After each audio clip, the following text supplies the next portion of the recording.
It was a cold evening in the city, and Emma stood at the counter of a small grocery store clutching a handful of coins. Her baby Lily whimpered softly in the stroller beside her. The cashier's expression was impatient as Emma counted every coin with trembling fingers, praying it would be enough for the small tin of baby formula. The world around her blurred. People behind her sighed, some looked away, others whispered. But she didn't care. All she could think about was feeding her baby tonight. When she realized she was still short, her heart sank. "Please," she whispered to the cashier, "can I return the bread and just take the formula?" Behind her stood a tall man in an elegant coat, his watch gleaming under the lights. He had come to the store just to grab a drink after a long day in the boardroom. But now, watching the young woman struggle, something in him froze. Her desperation wasn't fake. It was raw, real. The cashier took the coins with a sigh, shaking his head as Emma bowed apologetically and took the formula. The man, Alexander Reed, CEO of a billion-dollar company, felt something stir deep within him, a memory of his own mother, who had once stood in similar lines, scraping together change to buy milk. As Emma turned to leave, the baby started to cry. Her face flushed red with embarrassment as she tried to soothe her child, whispering gently, "It's okay, baby. Mommy got your milk now." Alexander took a step forward, his voice calm but firm. "Miss, wait." Emma froze, clutching the formula closer. "How much was it?" he asked, pulling out his black card. "You don't need to," she began, but he interrupted softly. "Why didn't you tell me?" The question made her blink in confusion. "Tell you what?" she asked. "That you needed help," he said simply, his eyes kind but piercing. Emma didn't know how to respond. No one had ever asked her that before. Her life had been a cycle of quiet struggle, juggling 2 jobs, skipping meals, pretending everything was fine. "Because no one listens," she whispered finally. Alexander paid for everything she had returned earlier, the bread, the fruit, even the baby blanket she had set aside. He handed the bag to her and said, "You shouldn't have to choose between food and dignity." His tone carried no pity, only compassion. Tears welled in her eyes, and for the first time in a long time, she felt seen. The moment could have ended there, but fate had other plans. The next morning, as Alexander entered his office, his assistant handed him a report about a struggling single mother employee who worked nights cleaning one of his company's offices. The name hit him like a lightning bolt, Emma Collins. He called his HR manager immediately and asked for her file. When he saw her photo, his suspicion was confirmed. It was the same woman from the store. Without hesitation, he ordered that she be promoted to a stable daytime position with benefits. "Let's give her a chance," he said quietly. Emma couldn't believe it when she got the call. "You've been transferred to corporate housekeeping. Higher pay, full benefits, childcare included," the HR manager said cheerfully. She almost dropped the phone. That night she cried, not from sorrow but from relief.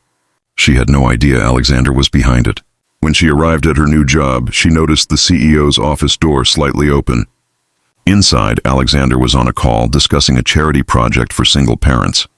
When he saw her pass by, he smiled knowingly but didn't say a word. He wanted her to earn her dignity, not owe it. Days turned into weeks. Emma's life began to change slowly. She could now buy proper meals, afford new clothes for Lily, and even start saving a little. But what she couldn't shake was the strange familiarity in her CEO's gaze whenever their paths crossed. One afternoon, as she delivered files to his office, he looked up and said, "How's Lily?" She froze. She hadn't told anyone about her baby. He smiled gently. "You dropped her pacifier that night at the store. I kept it." He opened a drawer and handed it to her. Her eyes filled with tears. "You knew?" she whispered. Alexander nodded. "Yes, and I wanted to help, but not by pity. I wanted you to stand tall." His words carried warmth, not arrogance. "Do you know why I asked? Why didn't you tell me?" He continued. "Because people like me, who can help, often don't see those who need it most. You reminded me to open my eyes." Emma stood there speechless. The man before her wasn't just a CEO. He was someone who had chosen empathy over indifference. In that moment, something shifted, respect, gratitude, and something unspoken began to grow between them. Months later, Emma was promoted again, this time as coordinator for the CEO's new community program, Second Chance, aimed at helping single parents find work and stability. She found herself working closely with Alexander every day. Their bond deepened through shared vision and silent understanding. One evening, after a long meeting, he told her, "You know, the night I saw you at that store changed my life too." She smiled softly. "Because of me?" He nodded. "Because of what you reminded me, that success means nothing if it doesn't lift someone else." Years later, Emma stood on stage beside Alexander at a charity gala. She was now the program director, wearing a simple but elegant dress, her daughter smiling proudly in the audience. When Alexander introduced her, he said, "This woman taught me what real strength looks like, not in wealth, but in resilience." The crowd applauded, but Emma's eyes found his. She mouthed a quiet, "Thank you." He smiled back and whispered, "No, thank you, for telling me without words." And as the lights glowed around them, Emma realized that sometimes the smallest act of kindness, a handful of coins, a baby's cry, can change two lives forever. After the gala ended and the applause faded into the night, Emma found herself standing outside under the soft glow of city lights. The air was cool and calm, the kind that carried a promise of peace after years of storms. Alexander joined her, holding 2 cups of coffee. "You did amazing tonight," he said quietly. She smiled, wrapping her hands around the warm cup. "I never thought my story would matter to anyone," she whispered. "It mattered to me," he replied. There was a silence, not awkward but full of unspoken gratitude. Emma looked at him, her heart full. The man who once stood behind her in a grocery store line had not just helped her buy baby formula. He had given her back her faith in humanity. And in that moment, she realized something profound. Sometimes, God doesn't send miracles from the sky. He sends them standing right behind you, waiting for you to turn around. Months later, life had changed completely for Emma and her baby. She had her own small business now, a cozy little cafe named Second Chances, funded and inspired by Alexander's belief in her potential. Every morning, the smell of fresh coffee and warm pastries filled the air, and every customer who walked in was greeted with kindness. On the wall hung a framed photo, a receipt from that fateful day at the store, where a stranger once paid for a young mother's baby formula. Beneath it, a small plaque read, "Kindness is never wasted."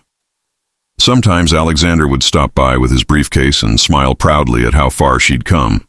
Emma would hand him his usual order, black coffee with a dash of cinnamon, and they'd exchange a look that said everything words couldn't.